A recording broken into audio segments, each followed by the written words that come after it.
শিলচর মালুগ্রামের পঞ্চানন বাড়িতে সাফাই অভিযান বৃহত্তর আসাম বাঙালি উন্নয়ন সমিতির।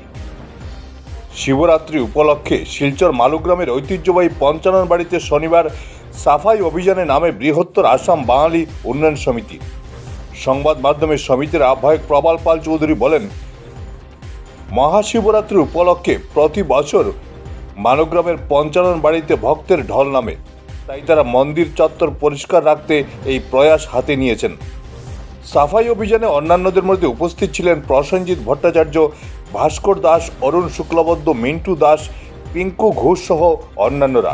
26শে ফেব্রুয়ারি শিবরাত্রি হবে এবং আমরা আজকে বৃহত্তর আসাম বাঙালি উন্নয়ন সমিতির সৌজন্য এবং আপনারা জানেন বেঙ্গলি স্পিকিং ডেভেলপমেন্ট কাউন্সিল এর মেম্বার আমি, তো আমরা এটা চিন্তা করেছি যে আমরা যেহেতু সামনে শিবরাত্রি, তাই আমরা সবাইকে নিয়ে আমাদের বৃহত্তর আসাম বাঙালি উন্নয়ন সমিতি এবং বেঙ্গলি স্পিকিং ডেভেলপমেন্ট কাউন্সিলের দ্বারা আমরা সবাই নিয়ে আজকে শিবরাত্রির উপলক্ষে আমরা এখানে সাফাই অভিযান করেছি এবং শিব মন্দিরকে সুন্দরভাবে করার প্রচেষ্টা। যেহেতু সামনে শিবরাত্রি, এখানে শিলচর শহরের এবং বরাকবেলির থেকে অনেক লোকরা আসেন এবং শিবরাত্রির পূর্ণ লগ্নে এখানে একটা উৎসবের মেলা বসে, তাই আমরা চিন্তা করে যে আমরা আজকের এই শিবরাত্রির পূর্ণ লগ্নে যাতে সুন্দরভাবে এখানে যারা ভক্তরা আসবেন সুন্দরভাবে যাতে পূজা অর্চনা দিতে পারেন, সেই চিন্তাধারা নিয়ে আজকে আমরা এই কাজ করেছি।